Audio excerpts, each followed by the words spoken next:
Whether you're a skeptic or a believer, join me, Rob McConnell, as together we'll investigate the world of the paranormal and the science of parapsychology here on the X-Zone Radio TV show on XZBN and the X-Zone TV channel on Simul TV.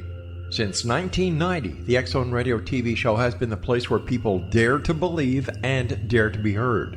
Together, we'll investigate UFOs, aliens, ghosts, Bigfoot, psychic phenomenon, lake monsters, conspiracy theories, government cover-ups, the truth embargo, alien abductions, ESP, haunted locations from around the world, and so much more.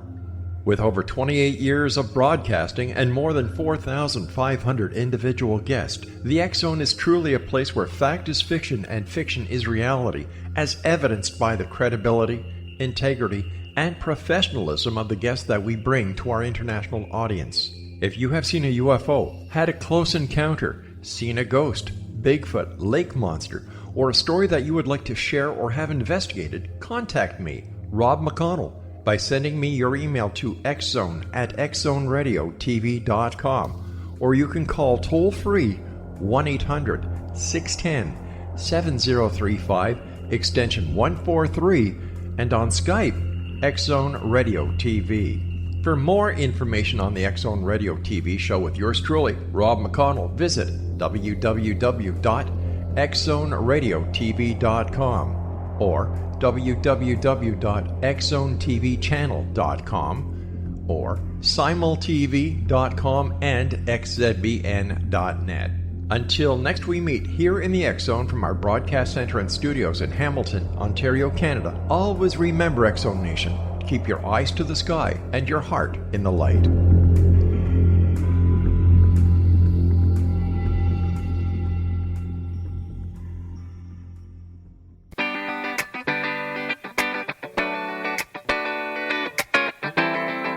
Welcome to the Connecting with Coincidence radio show with Dr. Bernie Beitman, MD, bringing together the world's synchronicity experts to help you use meaningful coincidences to develop spiritually, psychologically, and practically. For more information, put Connecting with Coincidence into your web browser to find the book, website, Psychology Today blog, YouTube channel, and Facebook page. And now, here is the host of the Connecting with Coincidence radio show, Dr. Bernie Beitman, MD. Yes. Welcome. I'm Dr. Bernie Beitman, MD, and this is Connecting with Coincidence. And I'm going to start off with a story because we're talking today with Alessandra Melas, a philosophy professor, and we're going to answer some difficult questions about coincidences, about how do you know the coincidence incidents are separate from each other, that they are independent. And here's the story. In 2015, Sharon Hewitt-Rowlett was thinking intensely about an old friend with whom she had lost contact. She was on a weekend getaway in Pennsylvania with some college friends. The old friend was living in France, where she had spent much time. Both the friend and France were heavily on her mind. As she and one of her college friends were searching for the supermarket to buy provisions for their evening meal, her companion pulled out her smartphone and asked it for the nearest grocery store. The phone displayed a list of grocery stores in the immediate vicinity, as it should. But when Sharon took the phone and tapped Map to find the closest store, the stores it displayed were all labeled E. Leclerc, the name of a French supermarket chain. One of the towns was Carhaix. Her companion had never used her phone for directions in France. So how did this happen? As she later found out, her French friend, at the same time this happened on her cell phone, was less than 2 miles away from Carhaix on that same day. Their subsequent discussion helped her heal an old wound and gave her much peace and joy. So there are two incidents here. One, that the phone in Pennsylvania mapped a French location, and that her friend in France was there on the same day while Sharon was in Pennsylvania. So we're going to talk today with Alessandra Melas, who graduated in philosophy at the University of Bologna. She received her PhD with a dissertation in causal realism in quantum mechanics at the University of Sassari. She was visiting researcher at the philosophy department of Rutgers University. She currently collaborates with the University of Sassari, where she carries out research concerning, get this, metaphysics of science and the philosophy of science. And what she does is deals mainly with causality, causal models, and chance. And all that has to do with coincidences. And she has written several papers on coincidences, which will be hard for you to understand because I don't get them quite yet either. But these are basic philosophical notions we need to understand about coincidences. Cournot's notion of hazard, an objective conception of chance.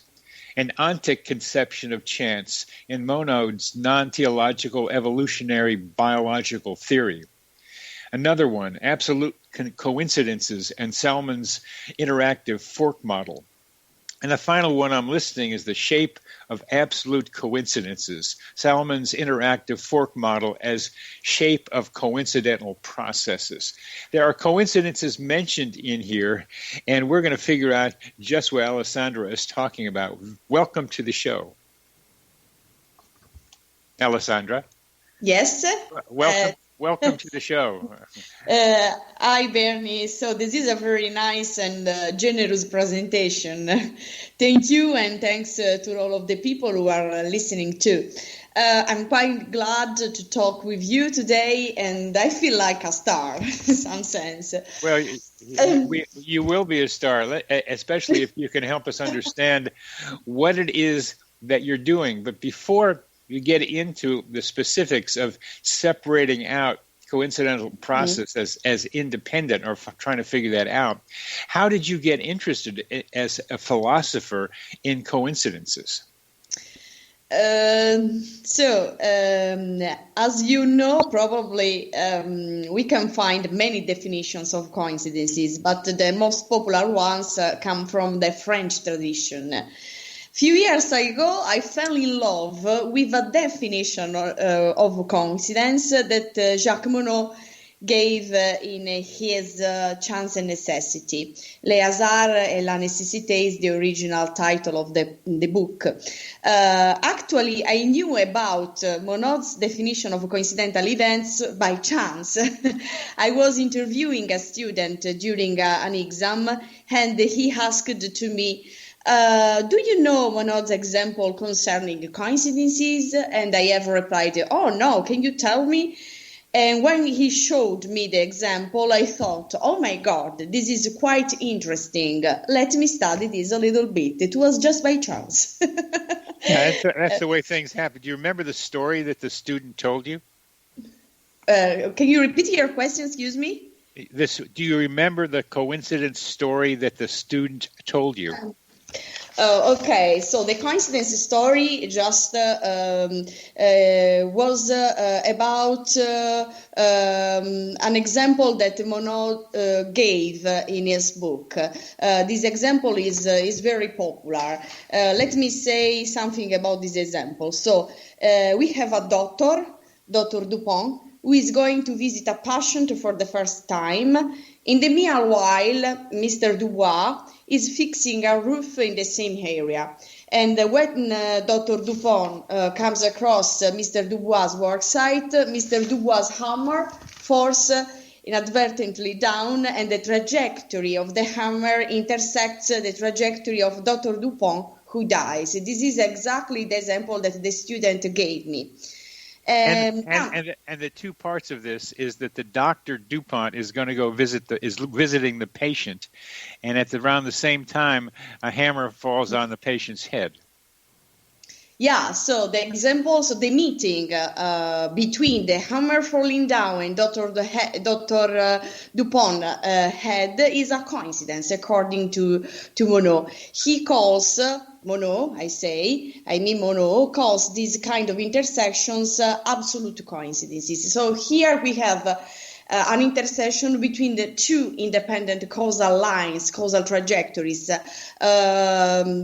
trajectory of the hammer and the trajectory of the daughter, which meet in a certain point and at the same time, and this meeting is what Monod calls exactly absolute coincidences. So the doctor arrives at his patient's at the same time. At the same time that the hammer falls on the patient's head. Exactly. And the point here is that the hammer falling and the doctor coming to visit are independent events. Exactly. Yes. That it come together at the same time. Okay. Yeah. According to this example, it's like you say, exactly like you say. And so the core of this conception, this definition of coincidental chance, of coincidental events, is exactly the independence between the two intersecting causal lines. Monod thinks, let's just go into this the way philosophers do it, that the Dr. Dupont coming to see his patient has nothing to do with the hammer falling off the roof. Exactly. And there is no way of connecting those two events. And that's the point I want to be able to make for our listeners, is that this absolute coincidence, you mean by that, is that you cannot find a way in which the hammer falling and the doctor coming are related to each other. Also, there is, yes. So Monod thinks that the two intersecting causal lines are completely independent. And if they are completely independent, then the meeting between the two causal lines is a coincidence.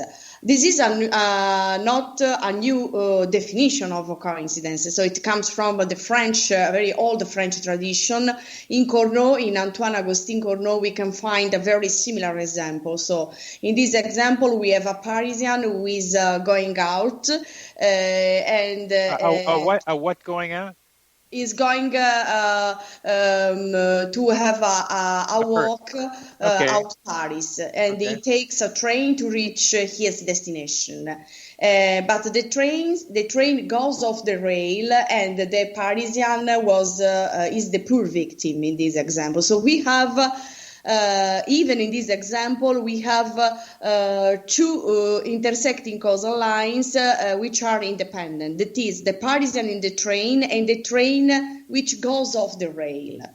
But we can find something of very similar even in Aquinas, in Boetius, and in Jean de la Placette.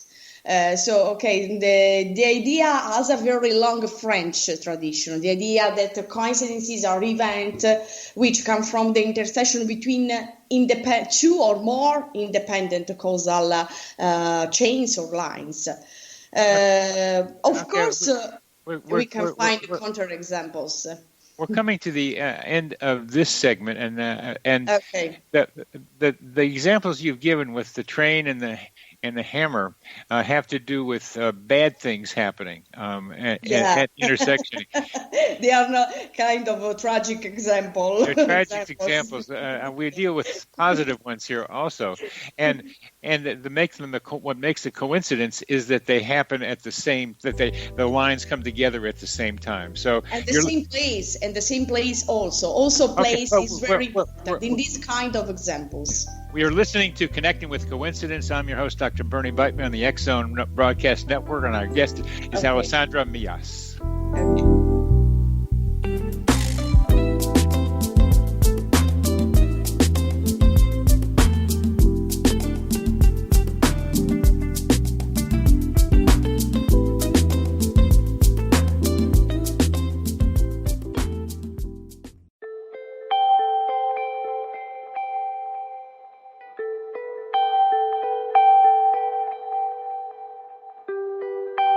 It's hard to listen to the news without realizing we're living in volatile, unprecedented times. Yet never has there been such an opportunity to transform the human condition. As old structures fail, where can we find the guidance to co-create a better way? Find Your Path Home is an ever-evolving, leading-edge information, education, and healing resource center designed to support and guide you on your path to unity and enlightenment.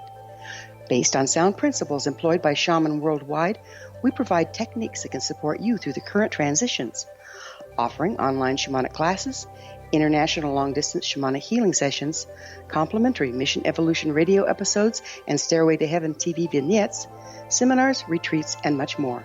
All of this can be found on findyourpathhome.com.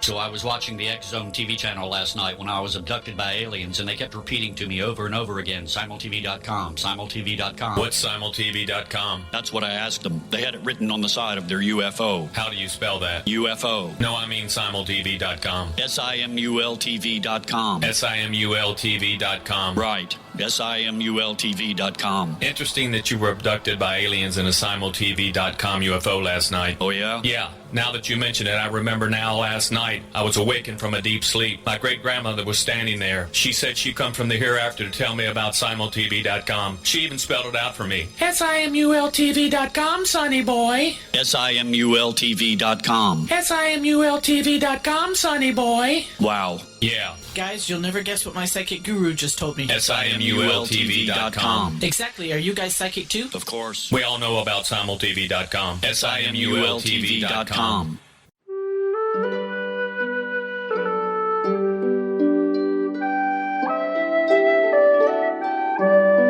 Path Home Shamanic Art School proudly presents the Gathering of Shaman 2019 Fall Retreat, Manifestation Samhain. Join me, certified shamanic instructor Gwilda Wiyaka, in the magnificent Colorado Mountains this November 2nd and 3rd for a life-changing event. Participate in unique teachings and ceremonies that'll put the power and magic of shamanic manifestation into your hands. Sit in circle with like-minded individuals, sharing group energy and the power it generates. Classes will be held in a facility next to the beautiful, majestic Arkansas River, further empowering the experience. Space is limited, so reserve your spot today.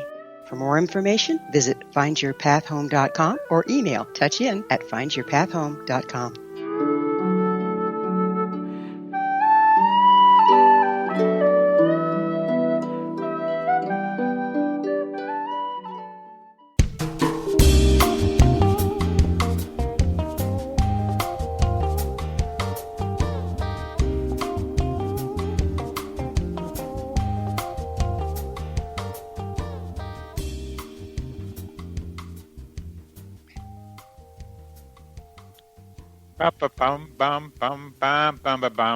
Welcome back to CC with BB. I'm your host, Dr. Bernie Beitman, MD. We are talking with Alessandra Melas, and we're talking about absolute coincidences. And what we mean by that are two independent events that come together at the same time. And that is the basic definition of a coincidence. The two causal lines are not related to each other. We can't accept that they come together at the same time. My question still is, when you heard that example from one of your students, Alessandra, how come it grabbed your attention so that you are spending a lot of your career studying coincidences? Okay. So I think that now I can say that this example, what happened exactly is funny. So after many years, I can say that the story I am going to tell you is quite funny, but I'm not sure it was so funny when it happened. So then when I was a high school student, one day I pretended to be very sick to escape the English class. Of course, I was perfectly able to avoid the class, but the same day, in the evening, I have taken the insane decision to go out for doing shopping in a big city close to the little town I used to live and study. I was also pretty sure my English teacher could not be there, since at that time she should have been in another city for an important conference. But I was very unlucky because the conference was delayed and my teacher decided to go out for a drink with her friends in the same city I was. And very unfortunately, we bumped into each other, and of course, my lie was easily discovered. And during English classes, I suffered for all of the year school, and it is also the reason I think because my English is still so bad. I apologize. I speak a very Italian English, but it's the only one I can speak. But this is my fault because I have tried to escape English class, inventing a lie, a story. Making up a story, a fake story, and I was discovered, and my teacher didn't forgive me for what I have done, and it was a disaster for all of the year. I was so every time nervous for what I did, and my English. Is still bad. So. Well, you're understandable enough, and so let's not worry about that too much.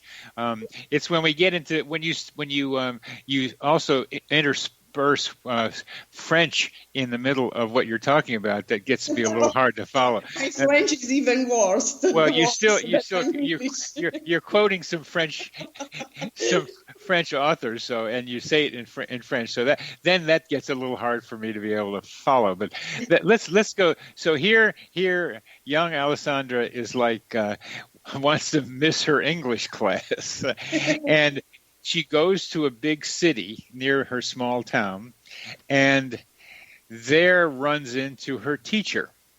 Mm-hmm.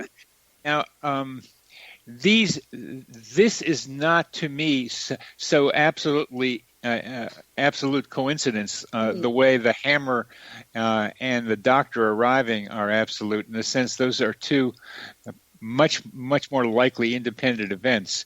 But I have an idea called human GPS, human geospatial positioning system, that somehow we end up being where we need to be without knowing how we get there. And here you are in a big city, I mean a good-sized town, and there's the teacher. So I don't think it's so independent that the two of you showed up at the same place at the same time. Yeah, I think I agree with you. So to say that the meeting between me and the English teacher was a coincidental event, we need more than the independence between the two causal chains. And also one can say that the two causal lines here, I mean, me going to the city to do shopping and my teacher going to meet her friends in the same city are not so independent. Maybe they are only partially independent, but not totally independent. So let me say something more about this. Okay, so even and also I disagree with you when you say that in Monod's example we get real absolute coincidences, because one can object that the independence is not real, even in this example. A judge, for example, could sentence the owner of the hammer to life in prison for premeditated murder. Another person who is very religious could say Hammer's trajectory and Dr. Dupont's are not independent, since God wanted to make them intersect. That is, the intersection is the fruit of a divine contrivance. Very good, yeah. Again, one could say that everything in the universe is related because everything is a part of a huge net and so on. So we can find many counterexamples of the reality of the independence. It's not so simple to define independence, but I think your question is the question concerning independence is the question about coincidences. In fact, the biggest problem when we are trying to prove the possibility of an objective existence of coincidences is to prove that the independence is real. Cournot, who I have already quoted, said, for example, that some causal chains are independent of each other if they develop without having the slightest influence over one another, or without exerting, upon one another an influence which can be manifested by appreciable effects. Now, I didn't understand that. You're reading it, and I can tell that. And could you translate that again? Just how you determine the independence of the causal events? So before replying your question, I think I have to reply another question. What does independence mean? Good. So if it means global, that is, there is not at all a causal link between the causal lines we are taking into consideration, right, and the intersecting causal lines involved do not share at all any common cause in their past, then coincidences do not exist. Since global independence is impossible.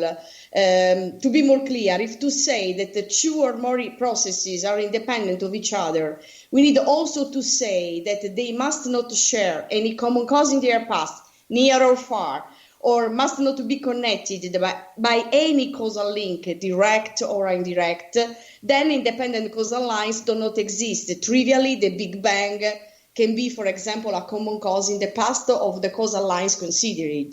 Big Bang can be the cause of the common cause of everything. Yeah, and so because of the Big Bang idea, everything was at once together, and yes.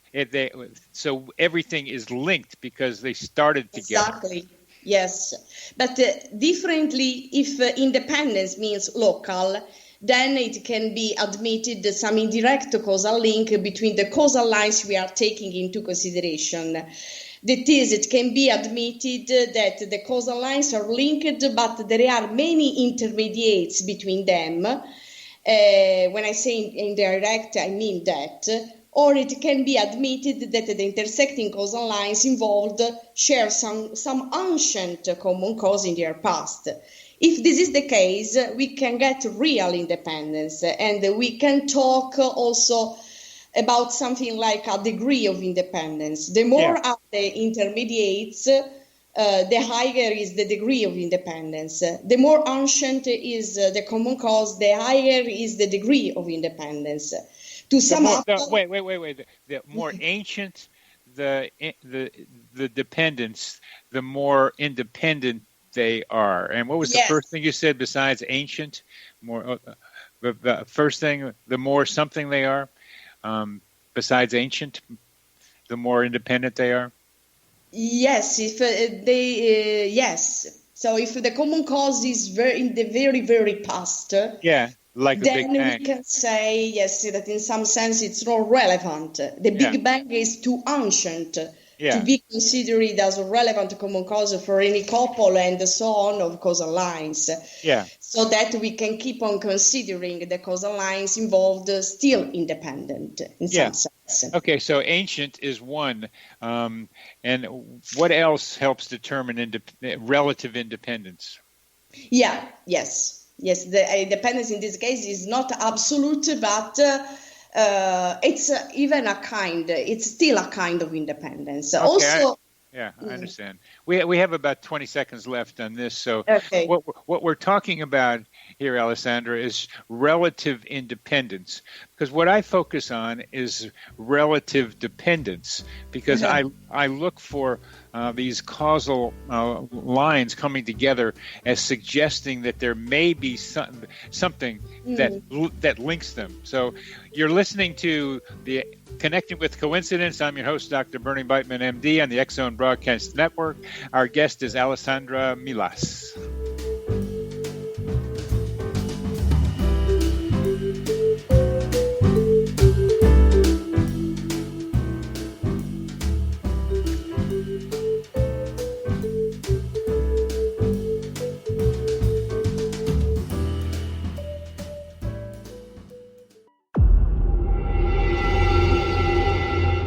Whether you're a skeptic or a believer, join me, Rob McConnell, as together we'll investigate the world of the paranormal and the science of parapsychology here on the X-Zone Radio TV show on XZBN and the X-Zone TV channel on Simul TV. Since 1990, the X-Zone Radio TV show has been the place where people dare to believe and dare to be heard. Together, we'll investigate UFOs, aliens, ghosts, Bigfoot, psychic phenomena, lake monsters, conspiracy theories, government cover-ups, the truth embargo, alien abductions, ESP, haunted locations from around the world, and so much more. With over 28 years of broadcasting and more than 4,500 individual guests, the X Zone is truly a place where fact is fiction and fiction is reality, as evidenced by the credibility, integrity, and professionalism of the guests that we bring to our international audience. If you have seen a UFO, had a close encounter, seen a ghost, Bigfoot, lake monster, or a story that you would like to share or have investigated, contact me, Rob McConnell, by sending me your email to xzone@xzoneradiotv.com, or you can call toll-free 1-800-610-7035, extension 143, and on Skype, X Zone Radio TV. For more information on the X Zone Radio TV show with yours truly, Rob McConnell, visit www.xzoneradiotv.com or www.xzonetvchannel.com or simultv.com and xzbn.net. Until next we meet here in the X Zone from our broadcast center and studios in Hamilton, Ontario, Canada, always remember, X Zone Nation, keep your eyes to the sky and your heart in the light.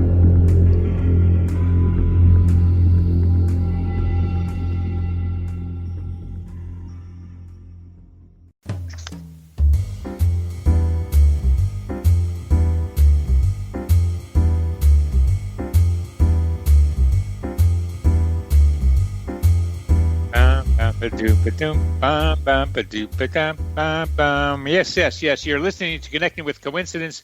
I'm your host, Dr. Bernie Beitman, MD, and we are talking with Alessandra Melas about some fundamental philosophical notions regarding coincidences. How do we think about the independence, say, of two causal lines that come together at the same time? How do we determine or think about their independence? Because that's usually the question we raise. While Alessandra, as a philosopher, is looking for relative independence, I look for relative dependence. But I have to look on both sides of that coin, because they're both so important in understanding what we mean by coincidence explanation. So, Alessandra, would you talk more about our ways of thinking about partial independence? Okay. Independence, as you already said, could also mean partial independence. That is, the causal lines involved share some common causes, but not all common causes, such as in the example that I have given to you with me and my English teacher. So concerning that, I have another example, which is not mine. It comes from David Owens, and I think is very interesting. So in this example, he supposes to be on a cruise. So that suppose that I am on a cruise, and I am on the same cruise as my old enemy. Perhaps a full explanation of why I am on that cruise will have nothing in common with a full explanation of why he is on that cruise. But this is unlikely. Suppose that, for example, I am cruising partially because the weather is hot and I wish to escape to the cool sea. This may well be why he is cruising also. So there is at least one causal factor which is relevant both to my presence and to his presence on the liner. And he is on that particular boat partially because it is calling at ports next to antiquities, which would bore me. But he doesn't know anything about the fact that on the liner there is a rock band, for example, a jazz band, who I like, which I like. So there are causal factors which are relevant to my presence, but not to his presence, and vice versa. So in this example, which is very simple, I think, we can see that there is a kind of partially independence, because the two causal lines, me cruising and my old enemy cruising in the same boat at the same time, share at least one common cause: the fact that in the city is too hot and we both want to escape this hot weather, and this is the reason because we are in the line. But why would you be on the same boat? Yeah, the same boat. We are probably in the same boat because there is only one boat. Okay, only one line. Okay. Okay. Suppose the line there is only one line, and we are in that boat because we wanted to escape the hot weather. There's another. But I am also in that boat because I want to see the rock band. Okay. Yeah. He doesn't know anything about that rock band concert, and he is on the boat also because he wanted to reach the opposite side of the river to go to see these antiquities. Okay. Okay. And so we are sharing some causal factor, but not others. And you have different reasons for being on the boat. There's another variable that also fits, that brings you two together, is that both of you have maybe come from the same socioeconomic group. So both of you have the money to pay for the boat ride, and both of you know about it because other people in your group or you've been on it already before. I absolutely agree with you. So maybe there are also other reasons because we are both in the same liner. For example, even the fact that there is only one liner, it can be a common cause. Yeah. For example, of the fact that we are both in the same boat and not in another one. What about the idea that meeting him on the boat or seeing him on the boat can be an opportunity for the two of you to resolve the conflict between the two of you? Maybe, but he doesn't want to meet me, and also so he didn't want to meet me, and also I didn't want to meet him. But so nevertheless, we could say that fate or God or maybe God wants that we meet each other because somehow this is an opportunity. One of the things about coincidences is they present opportunities to people, and opportunities which you can decide to take or not. And we get into the question of free will, is that here you are, each of you, enemies, who know each other because you're enemies, and you've had something happen between the two of you to make you enemies. So you have a relationship that could be resolved, or at least attempted to be resolved, even if you didn't want to. It's an opportunity there that you can decide by your ability to decide to do something about and resolve it, or as you are saying, we don't want to do it, so we're not going to. Yeah, so when you say opportunities or opportunity, you are using a word that in some sense is not free from some epistemic view, so perspectival, when I mean, or perspectivist view. So it's a psychological, so opportunity is a psychological term in some sense.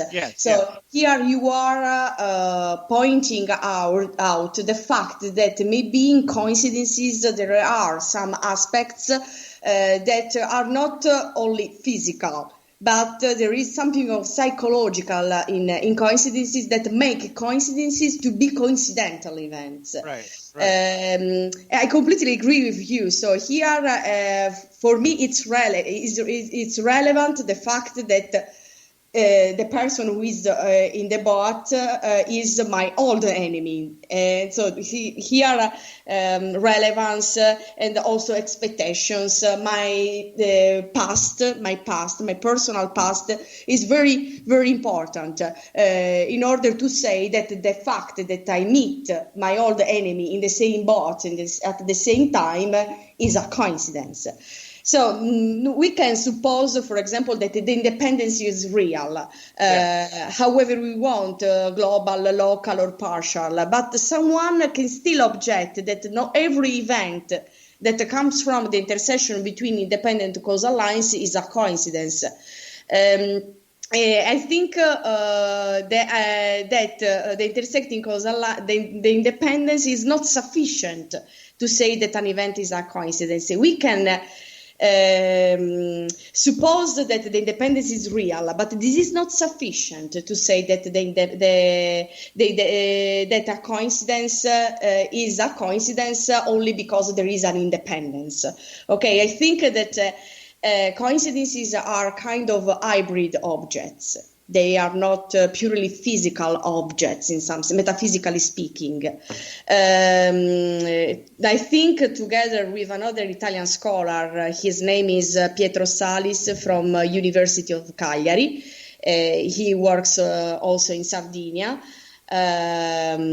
where I am calling or replying from. Do you know Sardinia? It's an Italian island in the middle of the Mediterranean Sea, and we both are working on coincidences. Is it not that a coincidence? Those are coincidences, and they're not independent either. And I mean, part of the fun of this for me is what we mean by coincidence.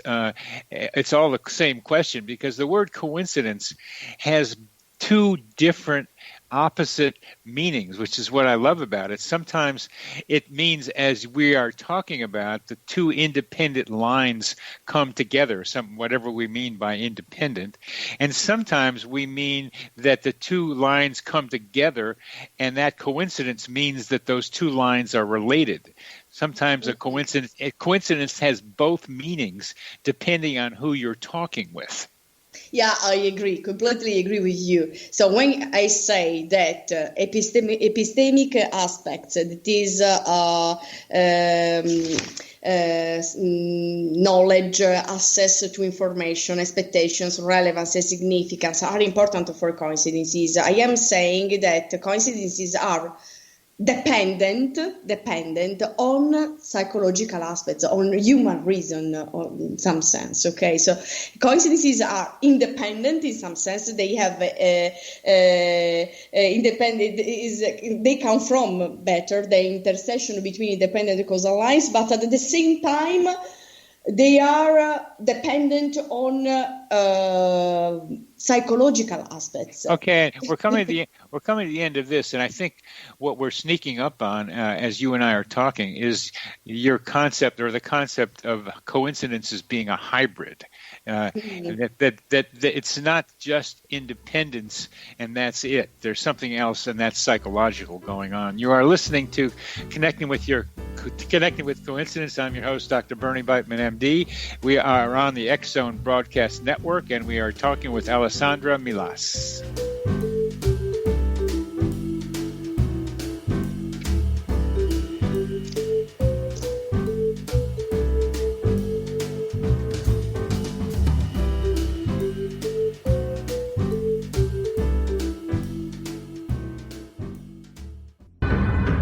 If you are looking for a safe, zero-calorie natural option to the harmful artificial sweeteners on the market today, Just Like Sugar is what you're looking for. Just Like Sugar is a wonderful natural alternative for those health-conscious people who choose a calorie-restricted diet with a great, pure, sweet flavor that tastes just like sugar. Just Like Sugar is a great natural option for people suffering from diabetes and may be useful in restricted diet programs where standard sugars are not allowed and does not cause a laxative effect of some other sweeteners. Just Like Sugar comprises a perfect blend of chicory root fiber, natural calcium, natural vitamin C, and Just Like Sugar's sweetness comes from the natural flavors from the peel of the orange. Just Like Sugar is a natural alternative to harmful artificial sweeteners and will change the way that you believe all natural sweetener products taste. Just Like Sugar is available at your local Whole Foods markets, Wild Oats markets, Henry's, Sun Harvest, and many other fine natural food stores in the U.S., Canada, and worldwide.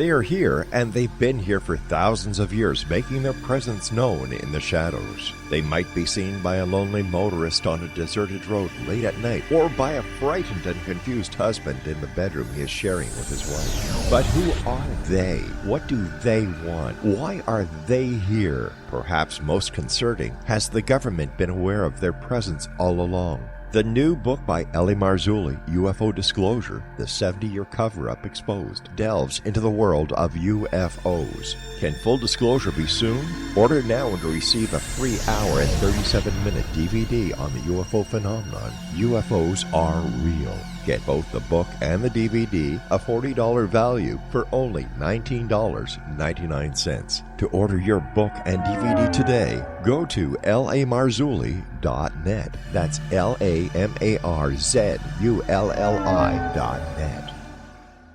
You have heard of the X Zone? Now watch it on Simul TV, plus 500 video games, live TV channels, free video on demand, worldwide, and more. Does this sound like tomorrow's television? Well, it is, but you can have it today, right now. It is Simul TV. Simul TV offers what the others only wish they could provide. 15 exclusive channels like X Zone, sci-fi, and horror. We are worldwide. No other provider offers that. 500 built-in video games. No need to have an extra expensive system. We have them included. Free video on demand. Live streaming events from around the world, interactive online network, and much more. Tomorrow's TV today. Simul TV. Sound too good to be true? Well, it's not. You can have Simul TV today. Sign up at simultv.com. Do it today.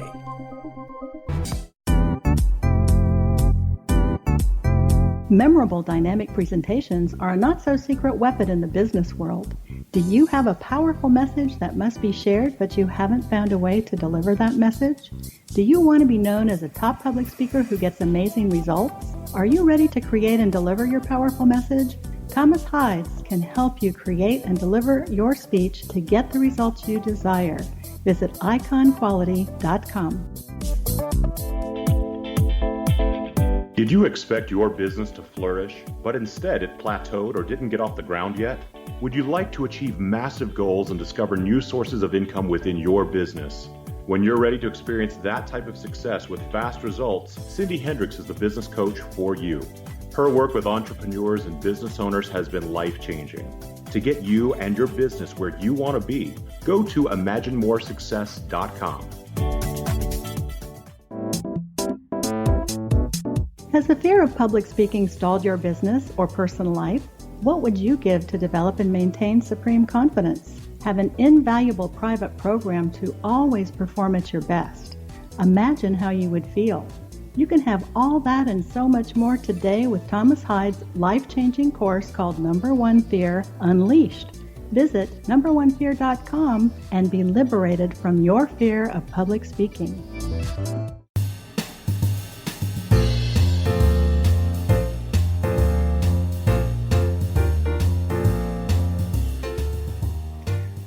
Okay, hey, welcome back to CC with BB. I'm your host, Dr. Bernie Beitman, MD, and we are talking with Alessandra Melas, a philosophy professor in Italy and sometimes on Sardinia, and we are talking about the independence of the intersecting events that make up a coincidence. And I like to call them the intersecting incidents that make up a coincidence. It makes the language a little cleaner to call each of the events incidents, and they are coincident. But how independent are they? And Alessandra, what I do and what human beings have been doing for a long, long time is looking at coincidences and trying to understand where they might have a causal explanation, where something about the way the world operates is hidden in the way these two incidents come together. It's been in human nature to try to see how that operates. A simple example is lightning and thunder. They happen around the same time. They look like they might be independent because one's sound and one's light.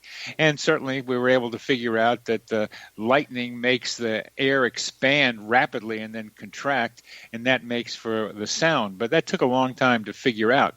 And so incidents coming together suggest there might be a underlying causal explanation. It's been part of human thinking, human rational thinking for a long, long time. So why don't you comment on that and also talk about what you mean by coincidences as hybrid objects? Okay, so together with Pietro Salis, I think that coincidences are constituted by ontic, that is physical components, in this case the intersections between independent causal chains, plus epistemic aspects. And both of these aspects, objective and epistemic, are essential to get coincidences. And this is exactly what I mean when I say that the coincidences are hybrid objects. They are both physical and what? Epistemic. For our audience, define what you mean by epistemic. Yeah. You are a philosopher.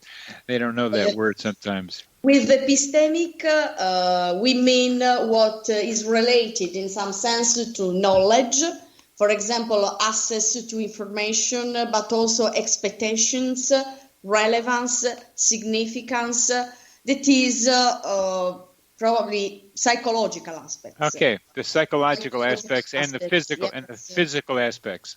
So that's what you mean by there being a hybrid. Okay. Yeah. More precisely, we start from what Hart and Honoré says in the book Causation in the Law. And we state that the coincidental events are, metaphysically speaking, hybrids constituted by ontic and psychological aspects. Like Hart and Honoré, we say that the coincidences, as well as the fact that they come from the intersection of independent causal lines, are events that are very unlikely by ordinary standards. Yeah. For some reasons are significant or important, and they occur without any human contrivance. There is no any intentionality.